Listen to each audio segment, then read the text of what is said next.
Tangina naman, Paulo, 1 plus 1, hindi mo masagot-sagot. Ganyan na ba kaliit yung utak mo? Sumagot ka! Sagot!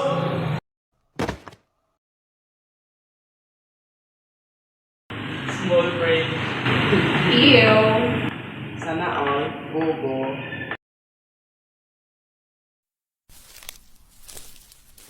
Ano ba yung naaamoy ko? Parang amoy daga. Guni-guni mo lang yan. Teka.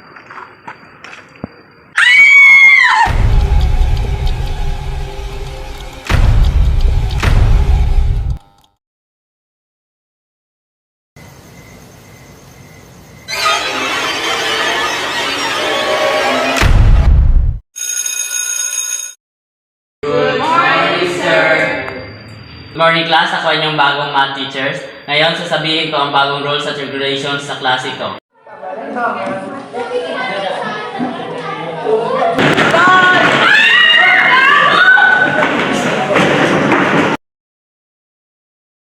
Ay, hindi pa rin ako makapaniwala na magagawa ni Paulo iyon. Teka, sila man ba yun? Hindi ko na talaga alam ang gagawin sa batang yon. Ilang beses na siyang nag-guidance at ngayon, nanaksak pa siya ng kaklase. Drop up na lang siguro yan. Ano pa nga ba? Mamayang hapon, gagantihan natin sa ginawa niya sa'yo. Tantadong yon.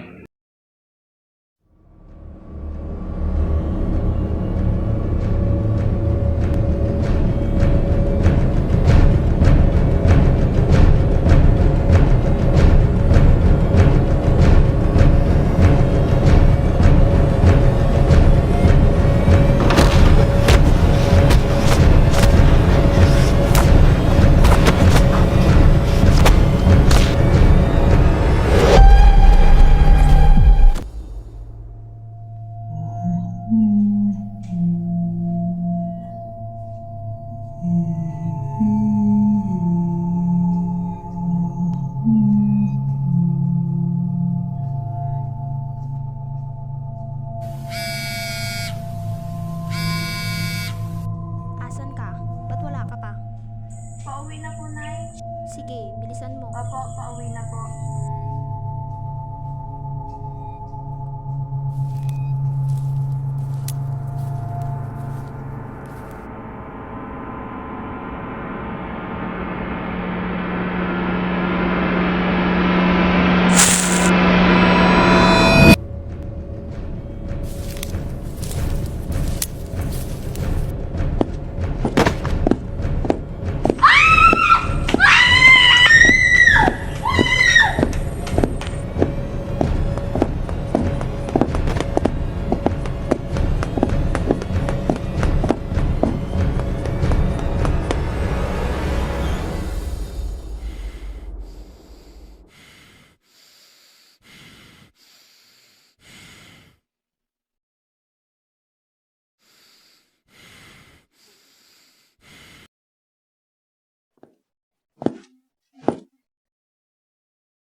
Akala ko katapusan ko na ng araw na yun, pero nagawa ko pa rin matawagan ng mga pulis.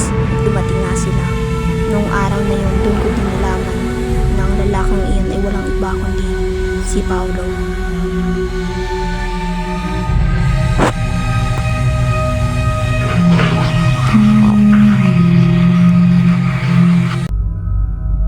Halos araw-araw ba naman binubugbog ng tatay niya yan si Paulo? Paano hindi maging baliw? Yung sariling pamilya ay ganyan ang trato sa kanya.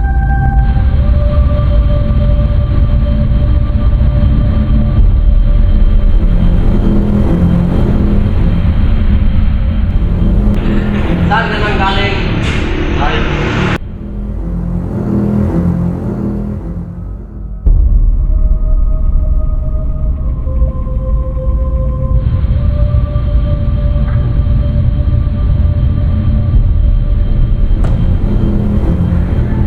Tay, bakit po? Ang kwentang anak lahat na kamalasan sa'yo.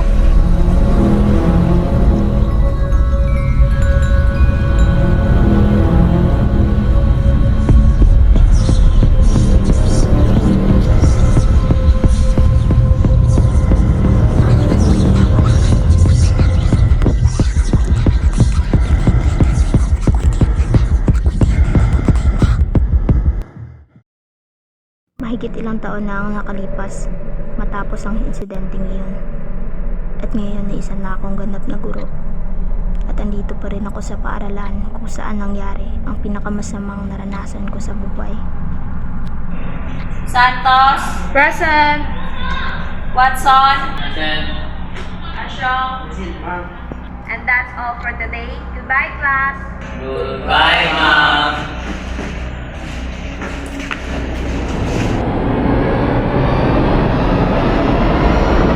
Paulo?